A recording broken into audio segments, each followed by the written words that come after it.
What's up, guys? How's it going? Hope everybody's doing well out there.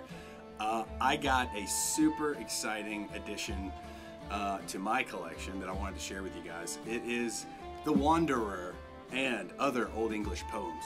This was a limited edition published by the Folio Society, I believe in 2018, and this has been one that I have wanted to get for like at least 2 years now. Yeah, 2018. So it's illustrated by Alan Lee, the fantastic, the fabulous Alan Lee. You know, the same guy who has done so much of the Lord of the Rings and Tolkien work. And it's in fact signed by Alan Lee, which is super exciting. And that was kind of what like cinched the deal for me to get a copy of this thing. And just look at that. I mean, the art is so good. You got this foiling on the like lightning bolt going down the front. And I don't know about you guys, but I had no idea how huge this book is. It's massive. Like I'll have to show you. Like here's my head for scale. It's absolutely enormous. It's got it's quarter bound in goat skin leather, which feels very nice. It feels very supple, and it's even got this little. I don't know if it'll focus on that. It's like an impression, like a. It almost reminds me of like a kind of Celtic knotwork or something, which is fantastic. It just looks so good. So anyway, I thought I'd flip through this thing for you guys and let you take a look at it. I mean, look at how huge it is. Like takes up my whole body. It's fantastic. And the illustrations that are tipped into this thing. Just see if I can find one. Here you go. Here's one. They're massive. The detail is wonderful. The colors are wonderful. It's Alan Lee. You know, what more could you ask for? It's got a ribbon. It's got the silver gilding on the top. The whole thing is just phenomenal. It's a phenomenal piece of work. So come on in. I'll let you guys check it out and do a page turn. Okay. So first off, the slipcase. Slipcase feels nice. It's like cloth covered. You know, nothing fancy. Nothing on the inside of it. It's just a blue. It's huge. It's got the Folio Society on the side. You know, honestly, kind of a weak slipcase, guys. It's kind of weak. I mean, you know, it's sturdy, okay? It's going to protect the book. It's going to do its job. But we're not, Folio Society's not winning any style points with the slipcase, okay? And here, I mean, you can see it. I'll just show it to you with the book right in there, okay? It kind of matches to this. It's kind of the same color as the leather here on the spine. You know, so anyway. Again, not gonna win any style points, guys. You know, it's got this kind of curve to it on the front, which is fine. Kind of helps to pull out the book, but that's about it. Not much to say. Now this is the main course. This thing is so sweet. The Wanderer and Other Old English Poems. I love it. I absolutely love this thing. I'll bring out something to kind of give you a scale too in a little bit.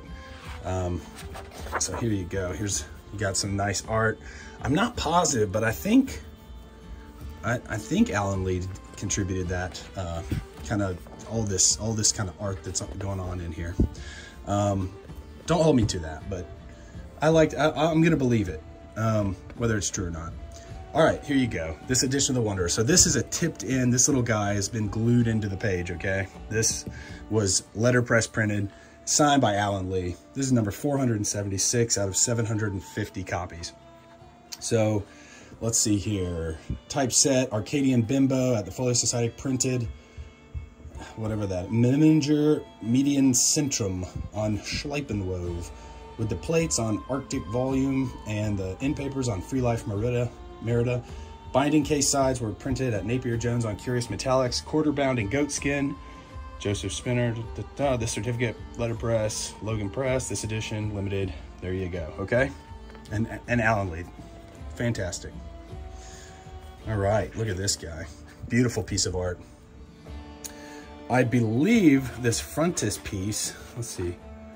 There's a listing of all the names of them, the contents. Here it is. So yes, The Wanderer. This is the piece of art that is titled The Wanderer, right? Which is kind of the namesake poem of the book here. Okay, translated, edited by Michael Alexander, foreword by Bernard O'Donoghue, illustrated by Alan Lee. Okay, let's see here. Yep, translation. So Penguin Classics 1966, expanded in 91. So if you're interested in having, you know, the content of this book, that would be a good place to look, right? Go to the Penguin Classics, First Poems in English with Minor Emendations, right? That's the name of it, First Poems in English.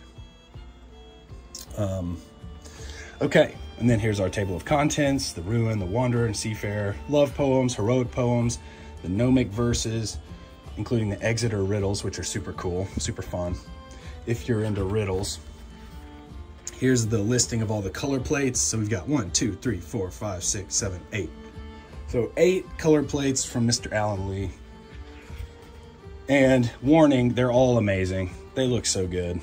I love the foreword here. I'm not gonna read it to you, but you know, you could pause it and read it if you wanted to.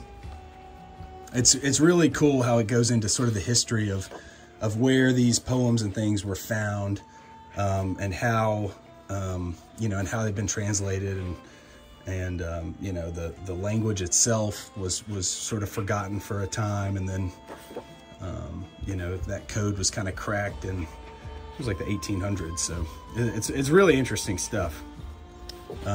So let's see, this is just more note on the translation.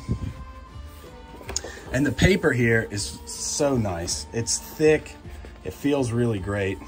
It's got a little bit of a texture to it. Fantastic. So there you go. So this much of it, you know, has really just been forewords and notes on the translation. And then I love how, you know, for each of the poems here, there's this, like, you know, it sort of gives you the context of it, right? And it prepares you for what you're about to read. So this is about, you know, the Ruin. And then you get the piece of art that goes along with it, which I love this piece, right? You can see, you're basically looking at like this old ruined Roman city, and the history of that is just super interesting. It's all in here, it's great.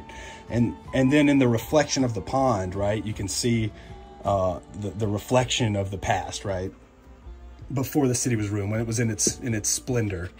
And all the little, let's see, can you see that? All the little guys on horses in the reflection. It's a fantastic, haunting piece of work. And that seems to be sort of the theme of a lot of these poems. Like, very bleak, very haunting, you know? And something about the fact that, like, there's these, you see all these little ellipses? That's where it's like the text was smudged or damaged or lost. And so we don't, you know, there's words that are missing. And I mean, you're talking about something that's over 1,000 years old. And so there's just something that's so cool about, you know, reading the words and the thoughts of a human being from over 1,000 years ago. It's just very, very cool.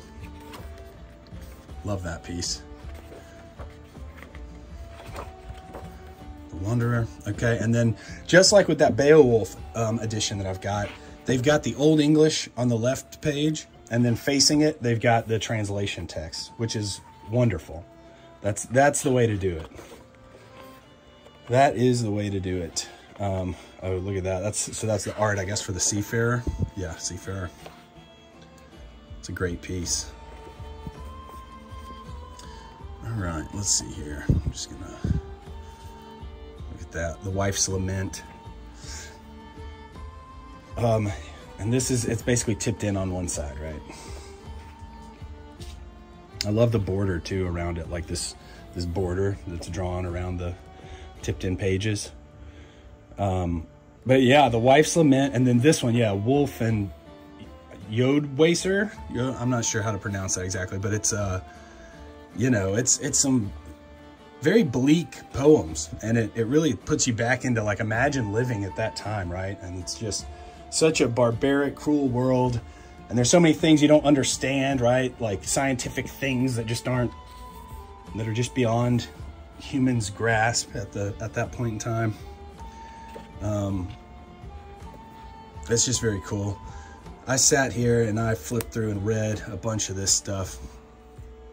You know, because a lot of the poems are pretty short. I mean, you can really get through them. Look at that. Great depiction of a battle. Just terrifying. Can you imagine? Just sharp sticks and swords and, you know, just masses of men charging each other with a shield and a spear. It's terrifying. Look at that. It's wonderful. Alan Lee was just such a great choice to illustrate this book. The gnomic verses. Let's see. Look at that one. It's great. Got the lightning, the tree. I think this one's what, the Rood or something like that. Yeah, the Dream of the Rood. This is basically a dream about the crucifix. Yeah, the Exeter riddles are fun. It's fun to try to solve some of these. I've been successful on a couple, and I haven't gone through them all yet, but they're very cool, very interesting, the Exeter riddles. I can definitely, can't you just imagine Tolkien being familiar with a text like this and it sort of sparking his love of riddles, and or at least feeding the flames, right, if he already loved riddles. And I just think about Bilbo and Gollum having their little riddle contest.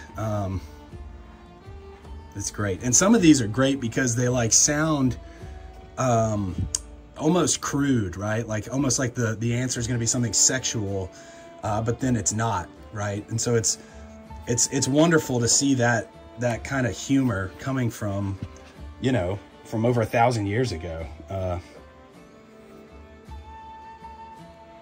It's really cool. So yeah, I think the Exeter riddles are kind of the last bit of this thing, and then yeah, it just goes into kind of notes, and there's notes, wonderful notes about throughout. And then this further reading section, if you liked what you saw here, if you wanted to kind of continue on studying this. Then we've got a note on runes, the Futhark alphabet, which we all know Tolkien was very familiar with. Oh, don't look at that. That's proposed solutions to the riddles. Not going to read that. Glossary of proper names, so this is cool. And it's just great. It's just fantastic. There you go. There it is. The Wanderer.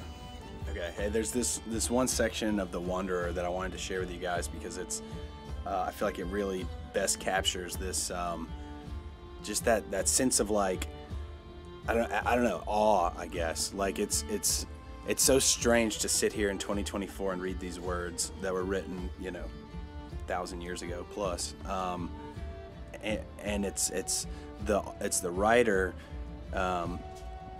talking about, you know, a time that was that far previous to their own time, right? Like they're wandering this ancient ruin, and they're sort of pondering on just the fleeting nature of life, and you know, all the things that we have in life and that we enjoy in this world, and how it's, you know, how those things end and sort of fade away, and it's just a very small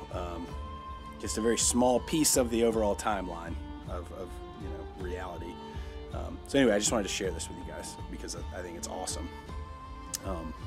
And it just, I don't know, it kind of gives me that same feeling as when I contemplate like the vastness of space or the deepest parts of the ocean, right? To think about the vastness of time and how small a single human life is when compared to that is just, it's humbling for sure. So, okay, here it is. Here it is. The maker of men hath so marred this dwelling that human laughter is not heard about it, and idle stand these old giant works. Also, the reference to giant works, right? You know, if you think about the buildings that the Romans built and just how massive these stone structures were, you know, and then the fall of the Roman Empire, and then, you know, time goes by, and then you have, you know, these Anglo-Saxons and finding this stuff, and they're just in awe of it because you know, they're building things with like sticks and mud, and you know, nothing near the grandeur of what the Romans were doing. So you know, there's lots of references to these giant works, and these, you know, even speculation that giants must have built this, like no human could build this, right? Which is really cool. Okay, I'll keep going. Here, I'll let you look at it too. Yeah, a man who on these walls wisely looked, who sounded deeply this dark life, would think back to the blood spilled here, weigh it in his wit. His word would be this: where is that horse now? Where are those men? Where is the hoard sharer? Where is the house of the feast? Where is the hall's uproar? Alas, bright cup! Alas, burnished fighter! Alas, proud prince, how that time has passed, dark under night's helm, as though it never had been. And then down here, this is, I think this is meaningful. In the earth realm, all is crossed. Weirds will changeth the world. Wealth is lent us, friends are lent us. Here man is lent, here kin is lent. All this earth's frame shall stand empty. I think it's just awesome. It's just freaking awesome. So, anyway, I just wanted to share that a little bit. And here's some more Alan Lee. Look at that. So great. I can taste the salt air.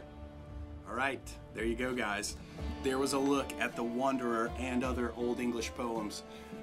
This thing is so sweet. I'm so excited to have it. The challenge is going to be finding a spot on my bookshelf of sort of the myths and legends and Arthurian tales and things like that. Beowulf, a shelf that's going to be tall enough to fit this thing. As of now, I'm having to put it in, sideways, which isn't bad because the title actually, it can be read that way, which is nice. But yeah, this thing is it's so fantastic. It's great. I'm extremely excited to have it finally here. And yeah, I mean, it's just perfect. The paper's fantastic. The illustrations are incredible. No surprise there. It's just all together. I love the fact that it's got the the Old English facing text with the translation. It's just great. And yeah. So there you go. I've got a cat coming over here. So yeah. I know I was looking for a long time before I got this for as much video footage as I could get of this thing. So I just really wanted to share it with you guys. Share the excitement. I've got another very exciting edition coming. It actually says it's going to be delivered today, so I'm looking forward to that. And I will be showing you guys that one as well. It's another Folio Society limited edition that was published a few years ago, and it's just been, secondhand market is just astronomical. Same with this one, but I found a great deal on eBay and actually kind of put in an offer lower than what they had it at, and they accepted it. So that's very exciting. That was exciting. Felt like I got a deal on it. But anyway, so that one, it's the Poetic Edda. Just heads up, in case you didn't figure that out already. So super excited to get that one too. But here you go. That's The Wanderer. It's freaking massive. And I'm very glad to have this. I'm very, very thankful. So anyway, hope you guys enjoyed that, and I'll see you on the next one.